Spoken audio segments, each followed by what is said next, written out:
April 16th in history. In 1521, a defiant monk named Martin Luther traveled to Worms, Germany, already excommunicated by the Pope, to face the most powerful ruler in Europe. Before Emperor Charles V and the assembled princes of the Holy Roman Empire, Luther refused to recant his writings, declaring he could not act against his conscience. Luther's stand at Worms ignited the Protestant Reformation, fracturing Christianity and reshaping the religious, political, and cultural landscape of the Western world. In 1746, Scotland's Highland clans rallied behind Bonnie Prince Charlie, marching south to reclaim the British throne for the exiled Stuart dynasty. On Culloden Moor, disciplined Hanoverian redcoat lines unleashed cannon and musket fire, breaking the Highland charge in under an hour. The Jacobite cause was finished. The brutal reprisals shattered the Highland clan system forever. Gaelic culture was suppressed, and mass emigrations emptied the glens across generations. In 1789, George Washington left his Mount Vernon estate to become the first president of the United States, beginning a journey that would define democracy.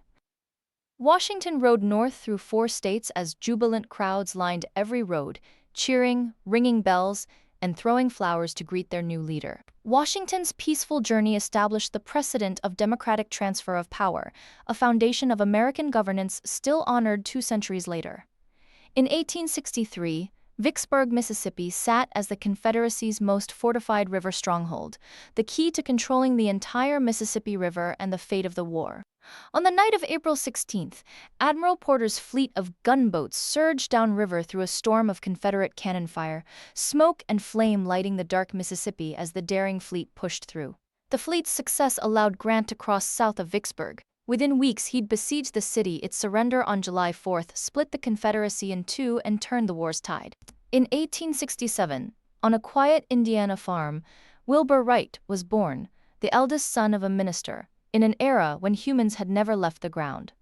On December 17, 1903, Wilbur and Orville Wright made history at Kitty Hawk, 12 seconds, 120 feet, the first powered flight ever achieved by humankind. That 12-second flight reshaped civilization. Within decades, oceans shrank, continents connected, and the sky became a highway for billions of people worldwide. In 1917, Russia was gripped by revolution. The Tsar had fallen, and Petrograd's streets seethed with soldiers, workers, and competing factions hungry for change. On April 16th, Lenin stepped off a sealed German train at Finland station. Torchlight, a roaring crowd, and an armored car awaited him as he declared, "The revolution must go further." Lenin's April theses ignited the Bolshevik seizure of power that October, birthing the Soviet Union and reshaping the entire 20th century. In 1945, as Soviet forces closed in on Germany, thousands of civilians and wounded soldiers crowded desperate evacuation ships across the freezing Baltic Sea. On April 16th, a Soviet submarine fired 2 torpedoes into the MV Goya. The ship sank in just 7 minutes, plunging nearly 7,000 people into icy black waters. Only 183 survived. The Goya's death toll far exceeded the Titanic's, yet the disaster remained obscured for decades, a forgotten tragedy of World War II's brutal final weeks. In 1945, Allied victory loomed as Soviet forces massed along the Oder River, poised to deliver the final blow against Nazi Germany's crumbling capital. On April 16, 2.5 million Soviet troops stormed the Silo Heights under blinding searchlights, unleashing 6,250 tanks and 7,500 aircraft in the greatest urban assault in history. Berlin fell within weeks, ending the Third Reich. The offensive marked the decisive close of World War II in Europe, reshaping the continent forever. In 1947, Texas City was a booming Gulf Coast port. The French cargo ship SS Grand Camp sat docked, its hold packed with ammonium nitrate fertilizer.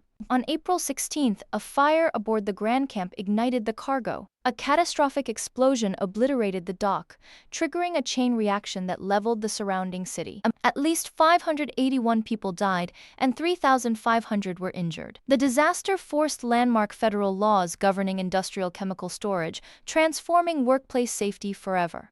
In 1961, Cuba stood at a crossroads. Tensions with the United States had reached a breaking point as CIA-backed forces prepared to invade the island. Standing before thousands, Fidel Castro eulogized victims of U.S. airstrikes and boldly declared Cuba a socialist state, permanently aligning the nation with the Soviet bloc. The declaration set off a chain of crises. Within 18 months, the world teetered on nuclear war during the Cuban Missile Crisis, a direct consequence of that April speech. In 1963, Birmingham, Alabama was a flashpoint of racial tension. Dr. Martin Luther King Jr. arrived to lead peaceful protests against segregation and was arrested on Good Friday. Locked in a jail cell, King wrote in the margins of a smuggled newspaper. Page by page, his attorneys carried the words out, a letter addressed to clergymen who called his activism extreme. The letter became a cornerstone of American moral literature. Its call for urgent, nonviolent justice still echoes in every civil rights movement that followed.